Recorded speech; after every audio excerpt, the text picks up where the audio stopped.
Assalamualaikum warahmatullahi wabarakatuh. Teman-teman, perkenalkan nama saya Rifan Yusuf. Saya di sini akan memberikan sebuah informasi ilmu yang telah saya dapatkan dari buku yang berjudul uh, Terapi Berpikir Positif. Ini nih bukunya teman-teman. Dari Dr. Ibrahim El-Fiqi. Nah, saya baca buku ini, menurut saya bukunya itu bagus ya. Saya udah 2 kali itu menyelesaikan bacaan buku ini, tamat 2 kali teman-teman. Nah, menurut saya karena kita lihatlah keadaan sekarang kan, lagi masa pandemi seperti ini, kita tahu ya segalanya stay at home, work from home, school from home ya, segalanya di rumah gitu.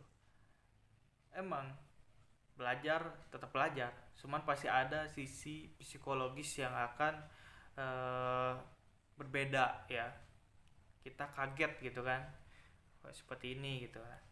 Salah satunya buku tadi, Terapi Berpikir Positif tadi, membantu kita ya untuk lebih bisa menjalani kehidupan seperti ini gitu teman-teman. Nah, untuk kali ini mungkin saya akan mulai dari biografinya. Nah, biografi penulis buku Terapi Berpikir Positif ini, yaitu yang bernama Dr. Ibrahim El-Fiqi teman-teman. Dia adalah orang muslim, turunan darah dari Mesir, cuman dia keluar negeri, maksudnya keluar negeri untuk bekerja di Kanada. Nah, beliau berasal dari keluarga yang biasa-biasa saja teman-teman. Jadi tidak orang kaya atau orang yang punya gitu, tapi beliau keluar negeri karena beliau ingin mencari pekerjaan, dan juga beliau mencari ilmu atau menuntut ilmu. Nah, beliau mendapatkan gelar S3 ya, dokter di Universitas Los Angeles ya, di bidang metafisika teman-teman gitu. Nah, di sini saya akan memberikan beberapa informasi terkait apa sih ya, kita bedah bukunya ini. Apa sih isi buku ini yang membuat menurut saya ini saya tertarik ya, apalagi di keadaan sekarang, keadaan masa pandemi corona ya di Indonesia, yang kita tahu ya pada bulan Juli ini, sekarang tanggal 1 Juli ya, kemarin itu sempat kasus corona ini naik pesat ya. Gelombang kedua ini naik pesat, sehingga sampai daerah saya pun ya, saya daerah Kabupaten Bandung pun zonanya zona merah gitu teman-teman. Akhirnya PSBB ya dilakukan kembali, jalan-jalan ditutup, warung-warung, restoran-restoran ditutup, buka tetap tapi tidak boleh makan di tempat, jadi hanya take home aja seperti itu ya, take away.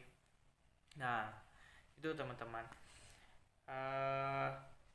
biografi Dr. Ibrahim El-Fiqi itu. Dia telah melakukan berbagai pelatihan ya yang berbasis tentang sumber daya manusia di Kanada, dan beliau tersebut juga telah membuat sebuah teori ya, teori yang dimana dipakai banyak orang di sana, dan benar dirasa ada hasil yang baik dan memuaskan. Nah, apa teori itu? Teori tersebut ada 2 teman-teman. Yang pertama itu tentang neuro conditioning dynamic ya, atau disingkat dengan NCD.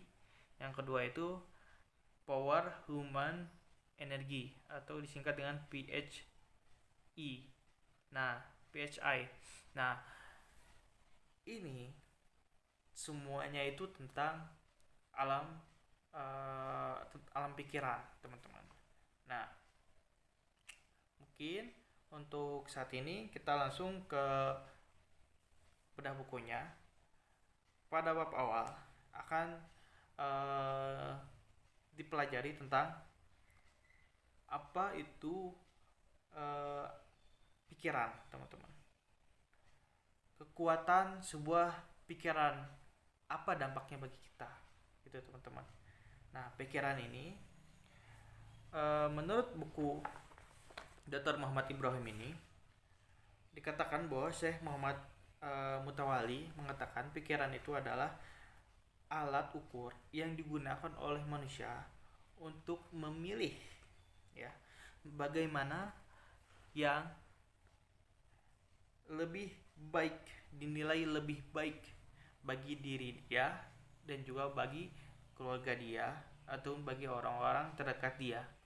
Nah, ini adalah pikiran, arti dari pikiran. Jadi di sini kita tahu bahwasanya pikiran itu adalah sebuah pilihan yang dilakukan oleh manusia, sehingga dikatakan oleh Pascal. Pascal itu beliau adalah sebuah filsuf dari Italia. Bisa teman-teman googling ya, sangat terkenal. Dari Italia, dari Prancis, teman-teman. Dari Prancis. Nah, dia ini sangat konsen kepada filosofi dan agama. Agama dia ini Kristen ya, Katolik. Dan juga hobinya ini adalah matematika dan geometri. Ini luar biasa ya. Jadi benar-benar filsuf tentang apa itu pikiran yang mendasar sampai mengakar gitu, sampai ke dalam intinya. Dan juga yang kedua itu tentang matematika, ilmu pasti. Wah, luar biasa. Nah, Pascal ini mengatakan bahwasanya kemuliaan manusia itu terletak dalam pikirannya. Nah, banyak buku-buku yang dikeluarkan oleh Pascal ya, dan kata-katanya juga ada juga yang terkenal. Dikatakan di buku terapi berpikir positif ini juga ya, di ini banyak kata-kata dari orang-orang yang benar-benar mencerahkan kita gitu. Pascal ini mengatakan juga bahwasanya ada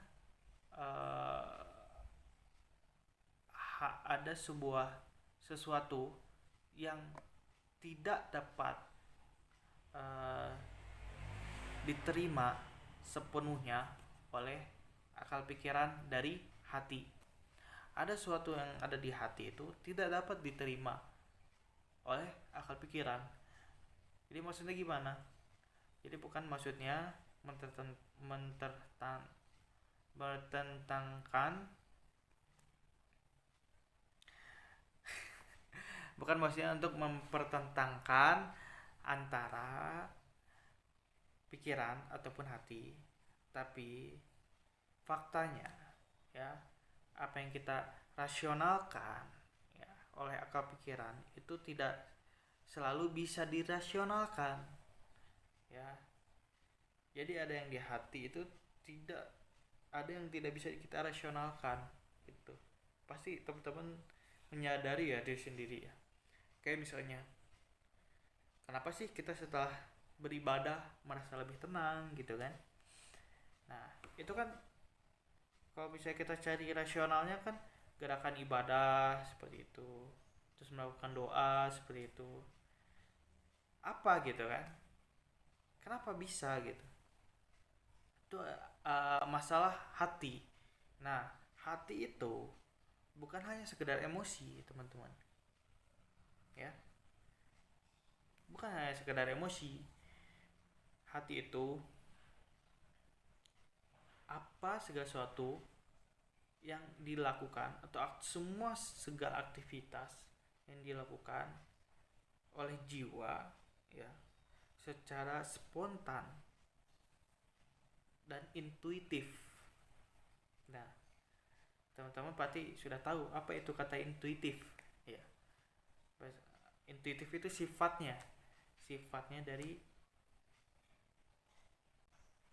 intuisi, dari kata intuisi. Maaf teman-teman, itu ada orang yang lewat jadi saya kurang fokus. Nah, intuisi atau itu adalah segala sesuatu yang dapat kita pahami, ya, artinya dari intuisi ini. Segala sesuatu yang dapat kita pahami, ya, tanpa melalui penalaran akal pikiran, gitu teman-teman.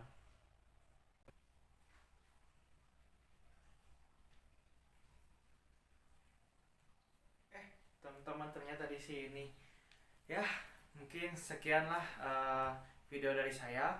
Semoga informasinya bisa bermanfaat bagi teman-teman sekalian. Dan terakhir, saya ucapkan wassalamualaikum warahmatullahi wabarakatuh. Terima kasih.